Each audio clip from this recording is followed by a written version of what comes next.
Banyak banget yang bilang katanya kalau terkena penyakit asam urat yang harus dihindari adalah kacang-kacangan, ya kan? Tapi saya berkonsultasi dengan beberapa dokter dan juga ahli gizi. Ternyata tidak ada larangan sama sekali bagi mereka penyakit asam urat untuk mengkonsumsi makanan apa saja. Cuman yang harus mereka perhatikan adalah mereka harus membatasi dan mengurangi juga berbagai jenis makanan yang kandungan zat purinnya cukup tinggi.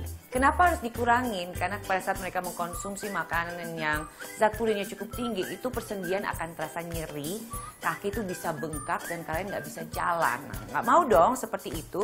Nah, sekarang saya akan memberikan kalian informasi. Makanan apa saja sih yang kandungan zat purinnya itu cukup tinggi, yang harus dihindari bagi mereka yang menderita asam urat. Ada makanan jeroan seperti hati, jantung, otak, paru, daging, dan sebagainya. Atau ikan makarel, kerang, ikan tuna, daging bebek, dan juga kaldu daging. Makanan-makanan ini termasuk kategori 1 dengan kandungan purin yang sangat tinggi, yaitu mencapai 100 sampai 1000 mg per 100 gram. Untuk makanan ini sebaiknya kamu hindari ya, atau kalaupun kalian ingin makan, lebih baik konsumsi dalam jumlah yang sangat sedikit sekali. Kemudian ada daging sapi, daging ayam, udang, tahu, tempe, bayam, asparagus, daun singkong, kangkung, daun, dan biji melinjo. Makanan-makanan ini termasuk pada kategori 2 dengan kandungan purin sekitar 90 sampai 100 mg per 100 gram. Untuk makanan ini termasuk dalam kategori bisa dikonsumsi asal tidak lewat batas normal.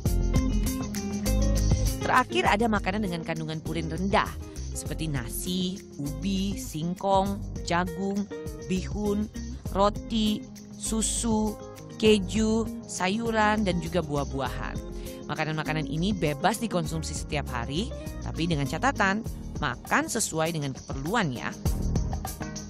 Itu tadi kan makanan yang harus dihindari mereka penderita asam urat. Sekarang makanan apa saja sih yang harus dikonsumsi nih agar supaya kadar asam uratnya tuh turun? Coba kita tanya ke expert ya.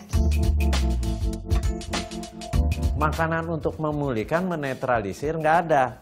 Tapi menjaga jangan sampai asam urat berlebihan dengan apa? Makan protein tidak berlebihan. Kita kasih dia sumber karbohidrat, tapi karbohidratnya yang kompleks seperti apa? Nasi merah, terus roti gandum. Jangan terlalu banyak makan sayuran berwarna hijau tua. Tapi soal sayuran warna hijau tua tergantung orangnya juga. Ada yang sensitif terhadap sayuran hijau tua, itu menyebabkan asam uratnya meningkat. Tapi ada yang enggak, belum tentu meningkat. Tapi sebenarnya ya teman-teman yang harus saya garis bawahi ya, bukan hanya asam urat saja sih. Berbagai macam penyakit deh yang ada di muka bumi ini.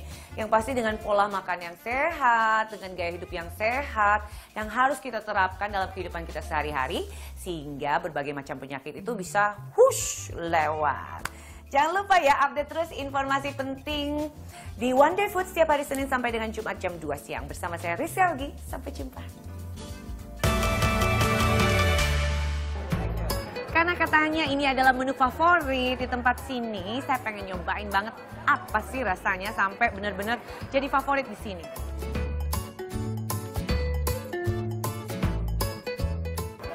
Enak banget. Saya tuh ya teman-teman, sejak pegang Wonder Food program di sini nih, saya nggak hanya makan apa saja yang pengen saya makan, makanan yang enak, tapi saya concern banget dengan apa sih manfaat yang bisa dihasilkan dari makanan yang saya santap. Seperti ini nih ikan dori. Apa sih sebenarnya manfaat dari ikan dori? Coba kita lihat ya.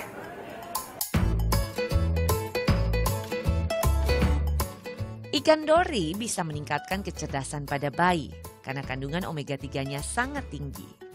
Omega 3 juga berfungsi untuk mengurangi produksi partikel penyebab radang dalam tubuh yang dapat merusak kulit. Jadi bisa mencegah keriput dan menjaga kesehatan kulit. Manfaat lainnya bisa menurunkan tekanan darah tinggi. Kalau yang kita tahu biasanya kandungan DHA dan EPA bermanfaat bagi tumbuh kembang bayi, tapi ada manfaat lain dari kandungan ini khususnya untuk penderita darah tinggi. Kandungan DHA dan EPA pada ikan dori dapat membantu menurunkan tekanan darah pada penderita tekanan darah tinggi. Selanjutnya, ikan dori juga mengandung antioksidan yang melindungi lemak tak jenuh dari oksidasi sebelum dan sesudah pencernaan. Jadi bisa menyehatkan sistem pencernaan kita loh. Kandungan vitamin, mineral, dan protein dalam ikan dori memberikan manfaat untuk jantung kita. Yang rajin makan ikan dori, kesehatan jantungnya bisa terpelihara dan terjaga. Nah, itu manfaat dari hasil riset saya. Rasanya nggak lengkap ya kalau kita nggak tanya ke ahlinya. Coba kita tanya ke ahli, apa sih sebenarnya manfaat dari ikan dori?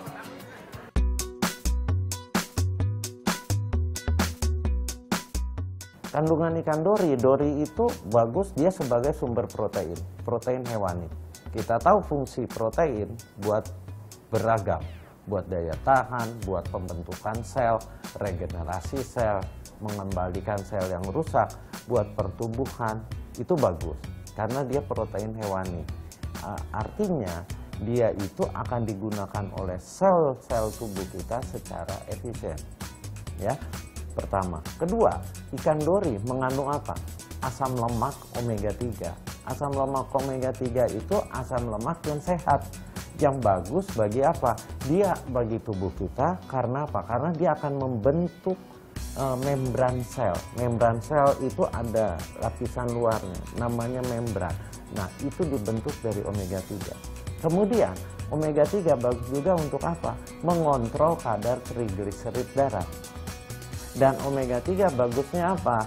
Bagusnya membuat pembuluh darah kita jadi elastis. Kalau elastis akan mencegah terjadinya sumbatan di dalam pembuluh darah. Sehingga aliran darah akan lebih lancar. Itulah keuntungan dari ikan dori. Dia mengandung protein, dia mengandung asam lemak tak jenuh ganda yang disebut omega 3.